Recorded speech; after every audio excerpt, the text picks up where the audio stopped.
From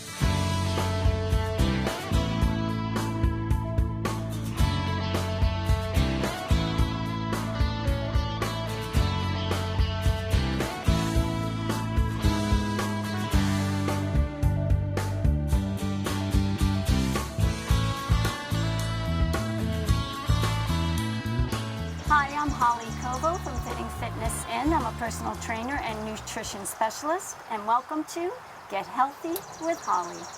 Today's episode, we're going to talk about the backyard barbecue and the different things that you can grill on the barbecue. And I have my master griller here from the Covo residence, my husband Steve. Welcome, Steve. Hi, Holly. And so we're excited about doing it in the backyard, and especially in Steve's Grillzebo, which he got for Father's Day last year, and a nice little outside kitchen. So let's talk a little bit about the history of barbecue. Well, it began about 1.8 million years ago when our human ancestors, called the Homo erectus, began cooking meat with fire. That's according to the Planet Barbecue magazine. But barbecues that we know today, more of the way the Americans cook now, with the meat cooked over a grill or a pit, covered in spices and sauces, that originated in the Caribbean. And the word barbecue comes from the Caribbean word barbacoa.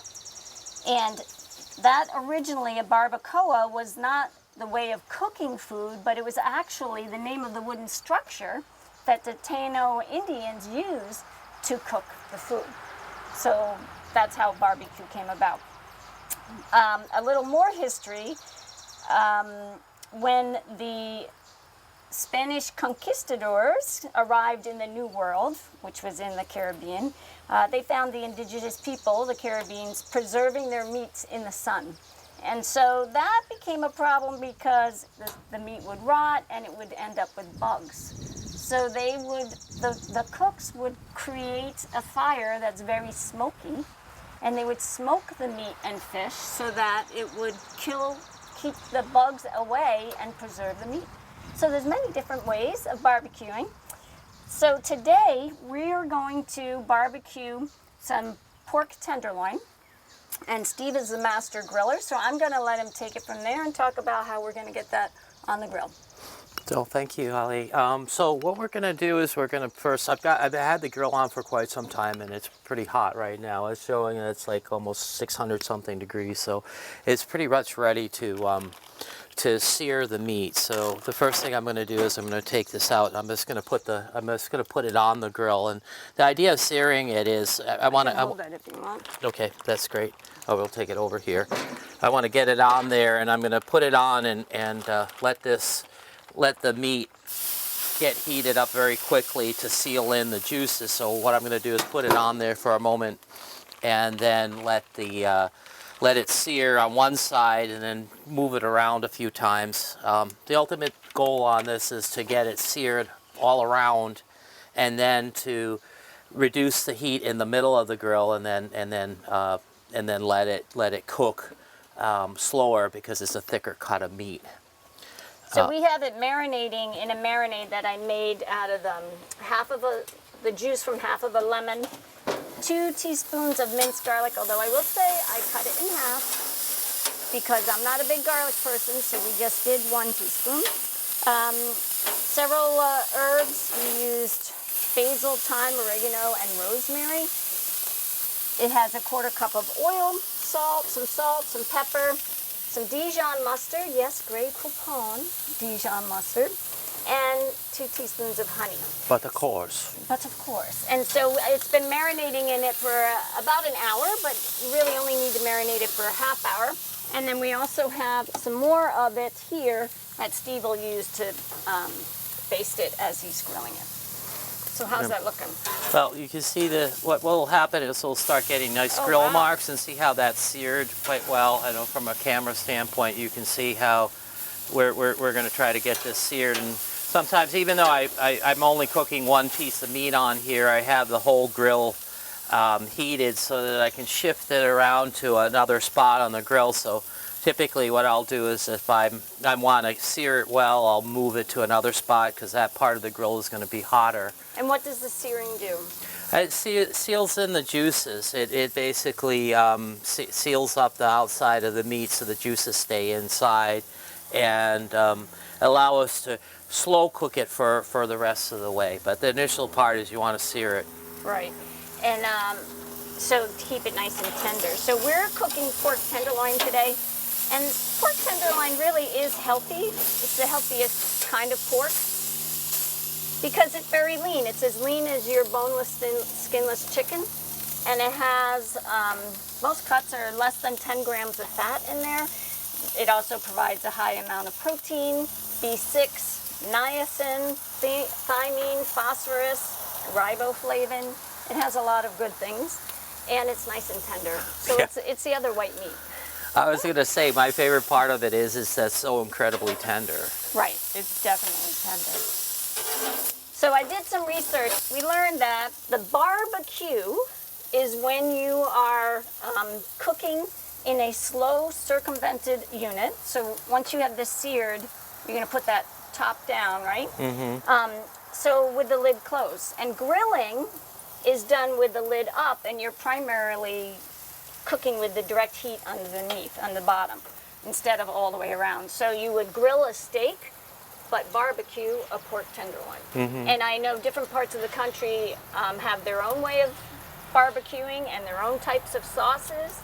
So there's a big, I know in the South they have big bake-offs and grill barbecue competitions between sauces. All right, how we doing with that? Well, we've got another side pretty well seared up nice. So I want to try to, at times, like I even try to get this back edge here. So it's a little bit of a balancing act, but usually you can balance it up on a side and get that seared too. Nice. So we have, this is Weber grill, right? Yeah, it's a Weber Genesis, about 5 years old or so, I guess. Yeah, so we grill probably 4 or 5 nights a week, no matter what the weather is. Steve will snow blow out here so he can grill in the winter. And we spent a lot more money on our grill than we did on our stove. Yeah. But let's talk about the history of grills and Weber in specifically, because the first modern grill created as we use was in 1952. And it was George Stephen who worked for Weber Welding Brothers Metalworks in Illinois, so it was Weber Company. He cut a metal buoy in half and he used the grill, the dome shape as the grill, and he welded 3 legs onto it, and then he used the top half as the lid. So you know those little Weber grills, the round one? The kettle. The kettle. That was the first grill, invented in 1952. And now we have like this Genesis version. So that's very interesting. So also, there's lots of things you can grill, and we're going to also grill some vegetables. So in here we have potatoes. We have different various potatoes. We have some broccoli spears, some yellow pepper, green pepper, onions, and some tomatoes, cherry tomatoes. And so we're going to marinate that, and then we're going to cook it on the grill. But because everything is timed differently, we're going to get the pork tenderloin going first. Yeah, we use baskets typically for cooking vegetables on the grill. So one, you kind of contain them so they don't fall in the grill. And I mean, we've used these have been well used, so it's a bit of a challenge to keep them totally shiny clean. But the heat is you always heat them up anyways when you're on the grill, and these guys work really well. We typically use the oil on them too, but they're really great for cooking with on the grill. But if you don't have this, you can certainly put them in an aluminum foil pouch. Yeah, and that works too. And you don't really need to buy your own. I mean, they will sell pouches, but this is one of my favorite ways to do potatoes or little carrots. You just take a sheet of aluminum foil and basically make your own little pouch where you fold it you fold the aluminum sheet. You know, you take a sheet about, I don't know, 2 feet long or a foot and a half long, and you can basically fold it in half and then fold the edges a few times, and that gives you a nice strong edge on one side. So it's folded like a fairly, maybe a 1/4 inch fold, and then you fold it over once and again. And now I've made a pocket. So this is, you can put your potatoes or whatever in there. Sometimes I'll put some butter in there depending on what I'm cooking, and then fold it over, and then you can just cook directly on the grill with this, and it's a great way of doing it. And you don't need to buy the bags. Regular aluminum foil works just as good or better. Right. Okay, so we're gonna marinate this. We're gonna give it a topping, and I'm starting with 3 tablespoons of olive oil. Oh, by the way, let me just interject here. This guy's now is fully seared all the way around. So it's gonna, this guy, if I was just cooking this alone, basically what I'd want to do now is shut off the heat on the center burner, and then turn these 2 other burners down to low, and then also put some of the marinade, more of the marinade that Holly had made on here. So I'll brush that well all around it. Get a good coat of the marinade, and now the heat will circulate around there and allow this to slow cook, because it's a really nice cut of meat. It's very lean, but I don't want to overcook it either. So you can put it on the center of the grill. And when you do this, especially when you have these on low, you've got some flexibility.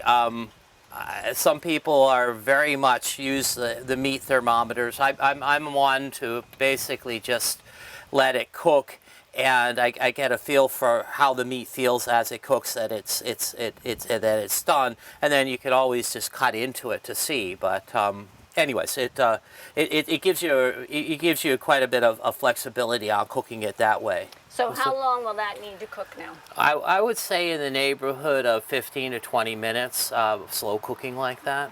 Okay, and then we're going to get the vegetables ready. And how long will these take? Well, we can put some vegetables. We'll put them into 2 different baskets, and we can let those. We can start with those on either side, because the heat's still on each side. All right, so let's get the vegetables ready. And we started with 3 tablespoons of olive oil, and it all depends on how much vegetables you have. And you can choose whatever veggies you want. I mean, there's a lot of different vegetables that you can use. You can use zucchini. I'm using lots of bell peppers, different colors, because you know me, I love color. You could do portobello mushrooms, eggplant, carrots. There's some onions in here, asparagus. We do asparagus a lot, but it's not happening today. Corn, cauliflower. When you're going to do cauliflower, you want to cut it thick and make it cauliflower steaks. So you just put like a nice thick layer on the grill. Broccoli and tomatoes. So we have our oil, and we're going to do some ground pepper.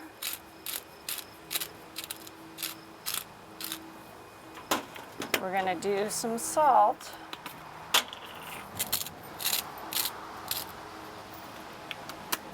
And we're using our homegrown herbs that have been in the freezer. This is basil, and so I'm going to use a zester. And they call those herbsicles. Herbsicles, yes, I love them. It's great. They're actually pretty amazing how fresh they are. Oops. When you put it into that herbsicle.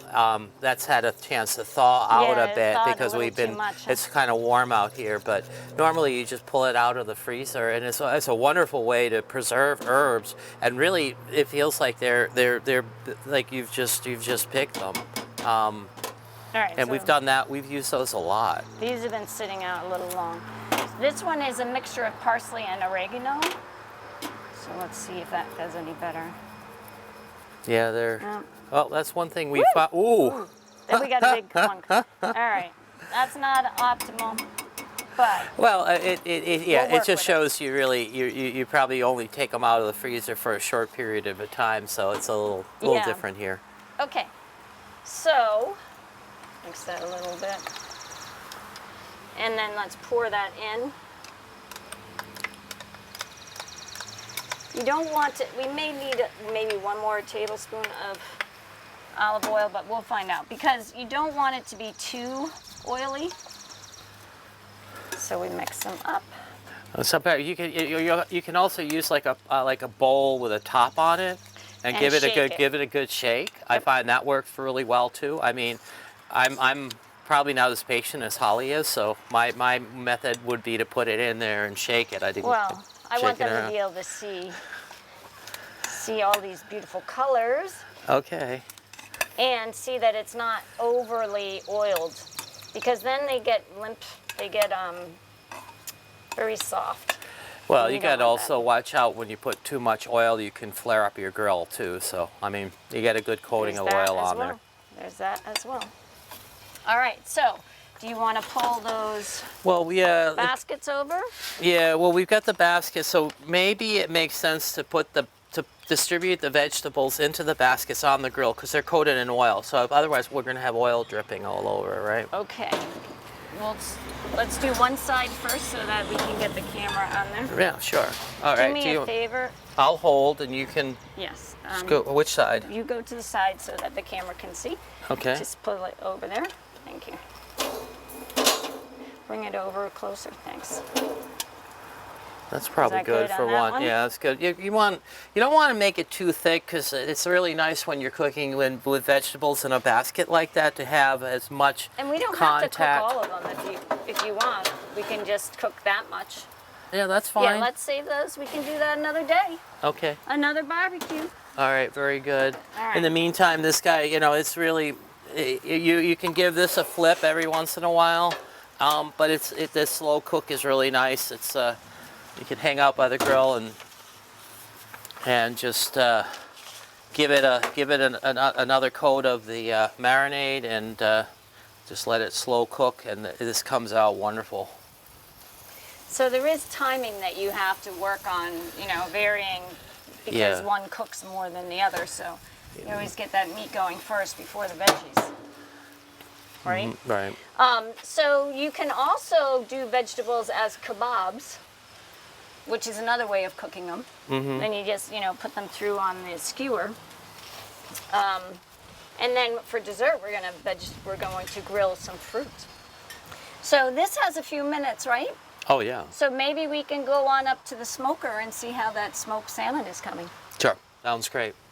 All right, so now we're at the smoker, which is a little further away from the house because it puts out a lot of smoke, and I don't like it that close to the house. So yeah. Steve has it out here. And at this point, I've had this salmon on here for about 2 hours, and the smoke is already kind of dissipated some. I mean, I think you could probably see. Yeah, what I end up using is like fresh apple wood for smoking this, fresh apple branches, and just using those rather than, you could buy wood chips and soak them, but I just kind of prefer to just use the fresh stuff that have the trees growing in the yard. Since we're lucky enough to have apple trees right, in our yard. And this smoker, we use charcoal in it, and basically get that heated up and lit, and then you put the apple wood on it, and then the salmon is done with with just coarse ground salt and pepper and some dill,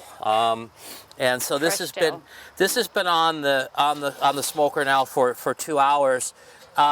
Typically, if I do this, I'll even do more salmon at the one time, because I find, you can, if you're doing it, you can cover the whole top of it, and it's a little bit more work because you have to. Oh, look at that! Oh, the skin pulled stuff. It right off the skin. Well, that's perfect. Yep. And I'll have to obviously clean that up, but it came out nice, and this is really good for. It'll last. You can serve it cold. You can serve it warm. So we usually serve it as an appetizer with some crackers. Yeah. So we're going to do 3-course meal here using the barbecue, the smoker, and the grill. So this will be the appetizer We have our pork tenderloin and veggies as the main meal, and then we'll grill some pineapple and watermelon as dessert. Sounds good. So let's see how it's cooking. Yeah, let's see. So at this Wow, point, that looks good. the veggies have come along quite a ways. I think we see that they've browned. You can see the broccoli has got a little bit of brown to it. So is on the peppers. And the tomatoes haven't all mushed yet. Yeah, well, you don't want to probably cook them till they get so mushy. But let's check the pork and see if this is done. We can cut it open and see if it's pink or not. It's got a little bit of pink. Just a teeny bit of pink, but not much. So yeah, it's going to need a few more minutes. And then we just pull it off and it continues to cook, doesn't it? It will continue to cook. It's like it's super tender and it's like almost there. Awesome. Like I said, I'm an old school. I don't use a thermometer, but another thing you can. One. You can certainly use one. It needs to be 145 degrees inside. Yeah. That's what it needs to be when it's done. And some people won't cook a hamburger without a thermometer, and I don't cook anything without one, but I don't. I'm old school. All right, we'll give it a few more minutes. But he's a master griller, so I don't complain. Now we're gonna grill our dessert. Sounds good. And we're gonna grill some pineapple and some watermelon. Wow, look at that. So you just stick those on there. So, I'm gonna get these on there. And we just leave them on for about 2 or 3 minutes on each side, just so it gets some nice grill marks. You need to make sure that, in this case, you're having like a 1/2 inch thick slice of the pineapple and a thicker slice of the watermelon as well. You don't want to use fruit that you can't have nice and thick. So you want to use watermelon, pineapple, peaches. You cut them in half and stick them on. Plums, cut them in half, stick the flesh side down. Pears, nectarines. Yeah, I would assume we cook this open, right? Yep. And then it's just a couple minutes on each side. Flip them over. You just want the grill marks. Just adds it. Yeah. Do you want me to set a little timer? Sure. My handy dandy Fitbit. That looks good, huh? Woo. Oh yeah, look at that. All Getting right. some? You want it? Uh-oh. Now it's going to be crisscross marks on that one. That's okay. Yeah. I like crisscross.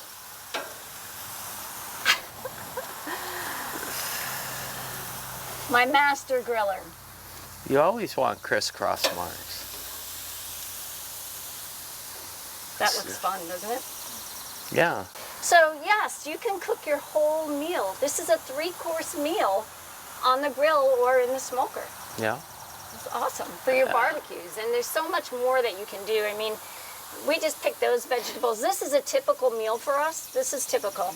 Maybe not the fruit on the grill. This is new for us, but it looks like it's awesome. And sometimes I've also done beer can chicken. Yeah, that's another one. You cook a whole chicken on the grill. Takes a long time though. Takes about 2 hours. I make pockets. I put potatoes in the pockets. I put carrots in the pockets, and then I cook the chicken on a actual thing for. You want to flip those. Yeah. Let's So see. the other way you can cook fruit is make them kebabs. But just make sure, again, that you make them big enough pieces on the skewers when you're going to grill them that they don't fall apart. Yeah, so they've got some marks. Yeah. Let's see this watermelon. That's interesting. It makes it a little bit more red looking. It has a different red to it. All right, time is up, but that makes sense. Yeah, all right. Well, let's start it again for the other side. Start it again, and let's see what happens. We don't do fruit as often. I know, but it's an experiment, you know, try new things. Now, you can eat it just like this, or you can top it with maybe a drizzle of honey or some Greek yogurt, even a little ice cream or frozen yogurt. I personally think it's sweet enough. I'll just eat it without anything on there. Mm-hmm. All right, almost done with our dinner. I can't wait to eat. I know. It'd be nice. Appetizer, main course, and dessert. Would you call that a surf and turf? Yeah, it could be. A surf and turf, yeah. There we go. How's your timing? 49 seconds on that second minute.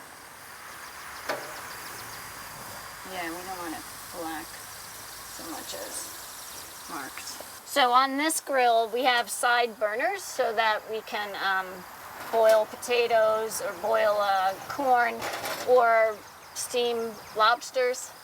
Yeah, that's Right. one of the things we've the lobster and steamers have been really nice on the pot because then we don't have to do a mess inside. Right, and it doesn't smell. And then this has just got a little countertop. So it's nice. We love this outdoor kitchen. It's awesome. Yeah. Okay, time's up. All right. So you can have friends sit here, have a beer while you're grilling. It looks good.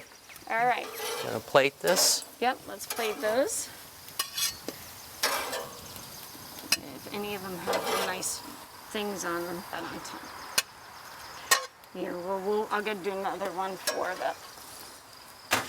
the watermelon. Mm-hmm.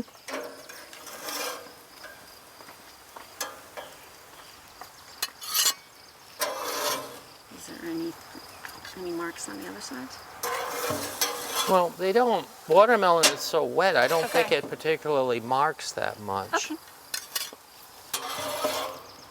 It has marks, but it doesn't. All right, awesome. Et voila. All right, so this is our meal. This is our appetizer, the smoked salmon.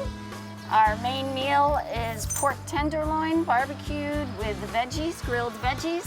And our dessert is grilled pineapple and watermelon. Yeehaw. Yay! Thank you, Steve, for being my guest today. And I will have these recipes up on my website, fittingfitnessin.com. And thank you for joining us, and we'll see you next time on Get Healthy with Holly.